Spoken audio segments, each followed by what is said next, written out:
Tu je s vami Rádio Slovensko, ako sme spomínali, krásni ľudia vytvárajúci pekné pohyblivé obrázky. Aj tak sa dá charakterizovať to, čo dokáže umelecký súbor Argola, ktorý sklbil fantastickú hudbu a náročnú akrobatickú choreografiu tak, že máte hlboký umelecký zážitok. Otvárali summit NATO, ale aj finále futbalovej ligy majstrov. Konzervatívni azijskí diváci kričali na ich vystúpení od ľaku a nadšenia. Súbor Argola nás vo svete reprezentuje tým najlepším možným spôsobom aj pod vedením Silvii Poláčkovej, inak aj výbornej psychiatričky. Tak ako zo skupenia Argola fungujeme už 7 rokov, počas ktorých sme si už vytvorili stabilný tím vystupujúcich. No a príprava takéhoto vystúpenia, ako je Argola 5. element, trvala spolu pol roka. Predtým, ako bola premiérovaná v Južnej Koreji. A boli predstavenie, alebo tie nácviky? Aj to boli, aj je to ťažké niekedy, ale vyváži to ten proces určite. A spokojný divák to vráti späť. Napríklad na Lige majstrov bolo zaujímavé to, že normálne sa človek nemôže dotknúť ani toho trávniku, že k tomu sme mali prístup výnimočne my, tým, že sme tam vystupovali, inak je to úplne posvetné miesto. Užíval som si to s tým, že teda je to niečo výnimočné. A ako reagujú ľudia, keď vidia vaše predstavenie? Naozaj sa tie reakcie publika líšia od kultúry ku kultúre. Napríklad, keď sme vystupovali v Arábii, máme niektoré vystúpenia také, že tam dominuje žena. A to sa mimoriadne muslimským ženám páčilo, že tlieskali tomu, keď videli ženu ako dominantnú v nejakom výstupe.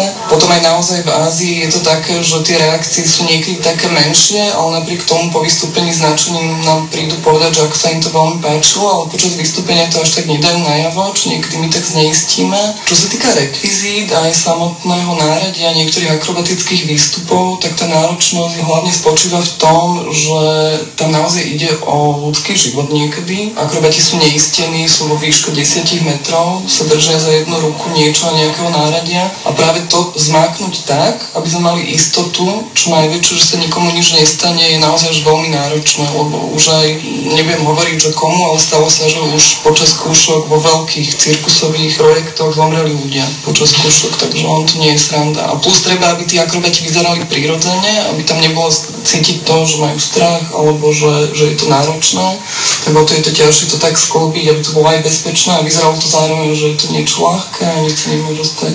A majú strach? Ja si myslím, že tam rešpekt je a mal by byť vždy, tak ako aj horolci hovoria, že mať rešpekt je dôležité, keď ho raz niekto stratí, tak vtedy práve môže riskovať to, že sa mu niečo naozaj stane. Moje zameranie okrem toho je psychologickým smerom, pracoval som na psychiatrii, takže skôr by som po tejto stránke vedela tých ľudí podporiť, aj teda podporujem samozrejme. Že či z psychologického hľadiska môže byť dobrá terapia, návšteva vášho predstavenia? Myslím si, že hej, že si človek môže oddychnúť a na chvíľu sa ponoriť ako keby do iného sveta, to bol aj náš cieľ pri tvorbe toho vystúpenia a ja si myslím, že sa nám to podarilo. Aj vďaka hudbe multiinstrumentalistu Malka, ktorý zložil originálnu hudbu k celému vystúpeniu a myslím si, že len samotné počúvanie tej hudby je meditačný, ukludňujúci zážitok. Poďme k ambíciám Argoly. Kde by to malo byť v najbližšom čase alebo s odstupom rokov? Tak našim snom je tvoriť práve takéto ucelené vystúpenia a mať možnosť ich prezentovať divákom,